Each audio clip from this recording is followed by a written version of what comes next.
ప్రభు పేరట మీ అందరికీ శుభాభివందనములు. ఈరోజు మన అనుదిన వాక్య ధ్యానమైన ఎడారిలో సెలయేర్లలోని వాక్యము. పరిపక్వమైన ధాన్యపు పనల వలె. యోబు గ్రంథము 5వ అధ్యాయము 26వ వచనము స్వేచ్ఛానువాదం. ఒక ఆయన పాత ఓడలను ఏ భాగానికి ఆ భాగం ఓడదీయడం గురించి చెబుతూ అన్నాడు.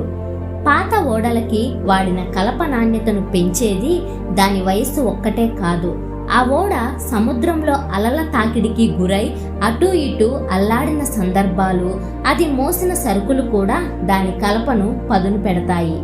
ఓడ అడుగును నానబెట్టే సముద్రపు నీటి రసాయనిక చర్య కూడా ఆ కలపను మెరుగుపరుస్తుంది.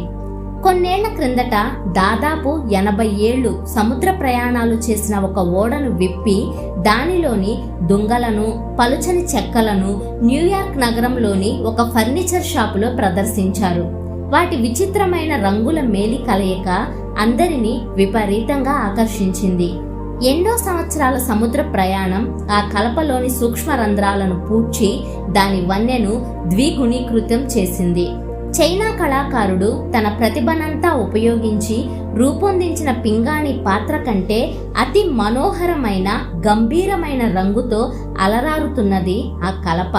ఆ కలపని ఒక అల్మరగా తయారు చేశారు. ఈనాడు దాన్ని న్యూయార్క్లోని ఓ ప్రఖ్యాతి చెందిన భవనంలోని డ్రాయింగ్ రూమ్లో ఉంచారు. అలాగే తమ ఇష్టానుసారంగా స్వార్థంతో ఇతరులెవ్వరికీ ఉపయోగం లేని బ్రతుకు గడిపిన వృద్ధులకి, జీవన సాగరాలను దాటుతూ దేవుని సేవలోనూ మనుషులకి సహాయపడడంలోనూ ఎన్నో బరువుల్ని మోసిన వృద్ధులకి వాళ్ళ గుణలక్షణాల్లో చాలా తేడా ఉంటుంది. సూర్యుడు పశ్చిమ దిశలలో కృంగగానే అంధకారం అలుముకోదు. సూర్యబింబం కనిపించకుండా పోయిన తరువాత దాదాపు గంట వరకు ఆకాశంలో రంగులు ప్రజ్వరిల్లుతూనే ఉంటాయి. అలానే ఒక మనిషి చనిపోతే ఆయన కనుమరుగైన తరువాత చాలా కాలం వరకు ఆయనకి చెందిన కాంతులు ప్రపంచంలో వెలుగుతూనే ఉంటాయి. అలాంటి మనిషి చనిపోతే ఆయన జ్ఞాపకాలు ఈ లోకాన్ని వదిలి బయటికి వెళ్ళిపోవు. ఆయన వెళ్ళిపోతూ తనదైన ఏదో కొంత వదిలి వెళ్తాడు. చనిపోయి కూడా మాట్లాడుతూ ఉంటాడు.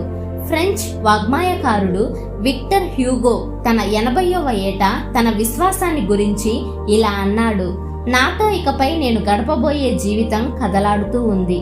చాలాసార్లు నరికిన, తిరిగి ఏపుగా పెరిగిన అరణ్యంలాగా ఉన్నాను. ప్రతిసారి క్రొత్తగా పుడుతున్న చిగుర్లు అంతకు ముందు వాటికంటే ఉప్పొంగుతూ ఉంటున్నాయి.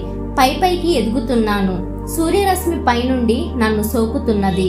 భూమి నాకు పుష్టికరమైన లవణ జలాలను ఇస్తున్నది. కానీ ఆకాశమైతే అనిర్వచనీయమైన కాంతితో నన్ను వెలిగిస్తున్నది. ఆత్మ అంటే కేవలం శరీరంలోని శక్తులకి సంబంధించినదే అంటారు మీరు.